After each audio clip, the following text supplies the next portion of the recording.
peut-être, avant d'en arriver là, et on va y revenir donc, parler un petit peu de la situation internationale. Quelle est votre analyse de ce qui se passe actuellement en Iran et en Israël?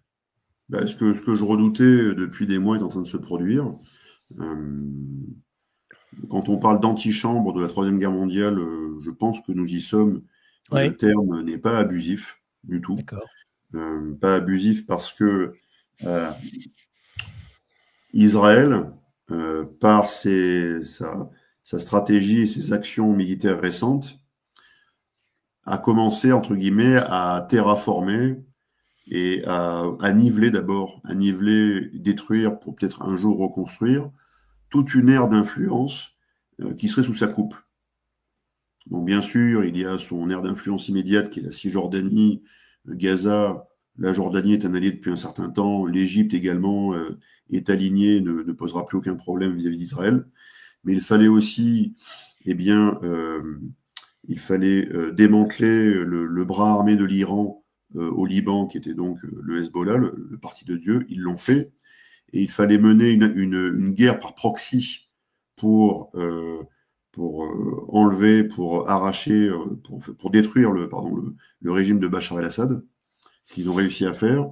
Et avant cela, depuis 2003, ils avaient réussi à créer tout un espace, une sorte de vide stratégique, de zone tampon stratégique entre eux et l'Iran qui s'appelle l'Irak. Ils y ont participé. Revoyez encore les vidéos de Netanyahou à l'époque qui se joint au mensonge de Colin Powell disant que l'Irak suit un programme d'enrichissement nucléaire et ils ont des armes de destruction massive et tout le tintouin qu'on connaît déjà depuis 2001-2002 et qui a ouvert à la guerre d'Irak de 2003. Les Israéliens ont joué à fond cette guerre parce que ça permettait non pas de déstabiliser mais de détruire un pays et d'en faire euh, une zone tampon qui leur permet aujourd'hui eh bien, d'avoir on va dire, une profondeur stratégique avec cet ennemi avec lequel cette fois-ci ils ont ouvert une guerre depuis quelques jours, qui est l'Iran, qui était donc à 1500 km, hein, c'est 1000 km, donc c'est Perpignan-Lille. Hein. Si vous êtes à Tel Oui, Aviv, c'est Perpignan, si vous êtes à c'est Téhéran, vraiment c'est à là, Lille. ouais, Hein. Voilà, c'est c'est ça, diagonale. c'est 1000 bornes. Mais il leur fallait donc une profondeur stratégique. Ils l'ont travaillé depuis une vingtaine d'années. Donc c'est pas juste une guerre qui arrive comme ça, comme un cheveu sur la soupe, c'est plutôt la cerise sur le gâteau dans la Oui, stratégie militaire israélienne de plus de 20 années d'efforts pour redessiner la carte du Proche et du Moyen-Orient. Et là, ils sont en train d'accélérer. Et semble-t-il, Netanyahou semble croire en sa bonne étoile et en un certain alignement de planètes et joue absolument son va-tout sur toutes les guerres qu'il ouvre, qui semble être désespéré et qui pourtant, grâce au soutien militaire américain, eh bien, permettent d'être remportés. Voilà, ils ont, ce qui était jadis, ce qui était appelé comme le 51e État, Israël, est en fait le premier État. Ce n'est pas le 51e, c'est le premier. Et ce premier État contrôle les 50 autres.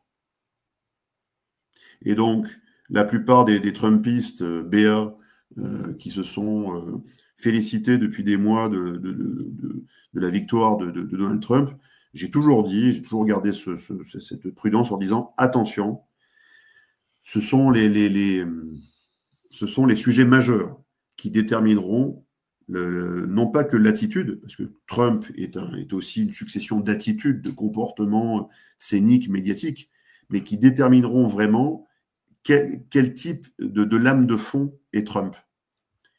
oui, Quel type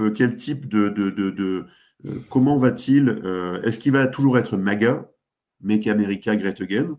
Et d'ailleurs, on observe depuis 36 heures que même Tucker Carlson a c'est vrai, commencé à prendre de la distance avec Trump en disant restez MAGA et arrêtez d'être pro-Israël, c'est parce ça. qu'on ne peut pas être à la fois et trop pro-Israël dans une guerre et aussi MAGA, c'est pas possible.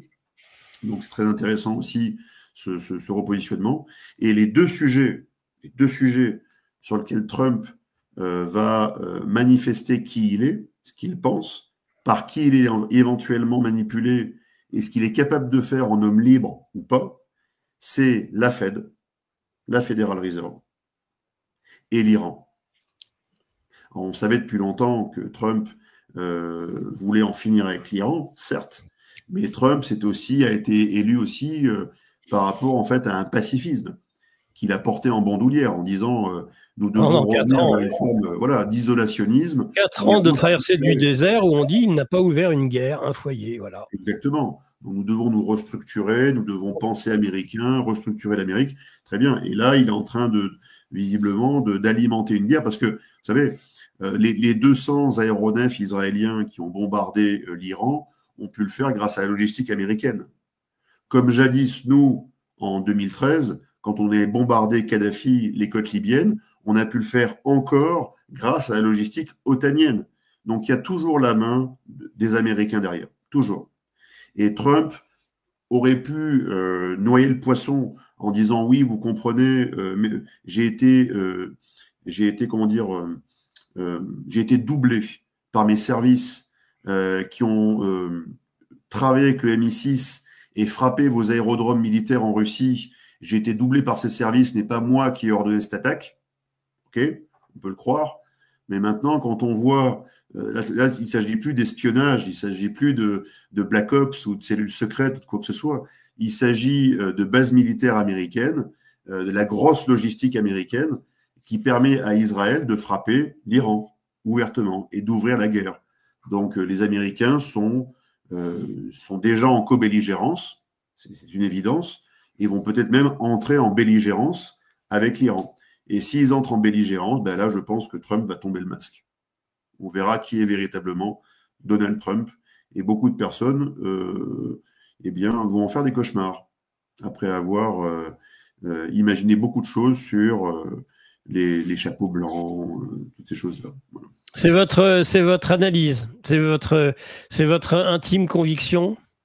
Je pense, oui, que Trump n'est pas celui qu'espéraient certains, et nombreux même dans notre mouvance. Oui, tout à fait. Je pense que Trump n'a pas encore tout révélé. Et d'ailleurs, je m'intéresse à la thèse de Pierre Hillard. Alors, au début, j'ai été un petit peu interpellé par sa thèse sur les Lubavitch, comme tout le monde. Et puis, c'est une thèse qui fait son bout de chemin, et il l'a défendue avec courage. Et quand vous faites le lien entre la thèse de Pierre Hillard, ce que rappelait encore Maurice Druon, il y a 20 ans, sur le plateau de Thierry Ardisson, en 2006-2007, Maurice Druon se disait, écoutez, moi je suis d'origine khazare. Je viens des steppes ukrainiennes, qui étaient eux-mêmes auparavant des Turkmènes. Et quel lien je fais en fait avec Pierre Hillard? C'est que Pierre Hillard soutient que les Lubavitch, en fait, il y a des factions concurrentes qui n'ont pas le même rythme guerrier et n'ont pas les mêmes buts de guerre.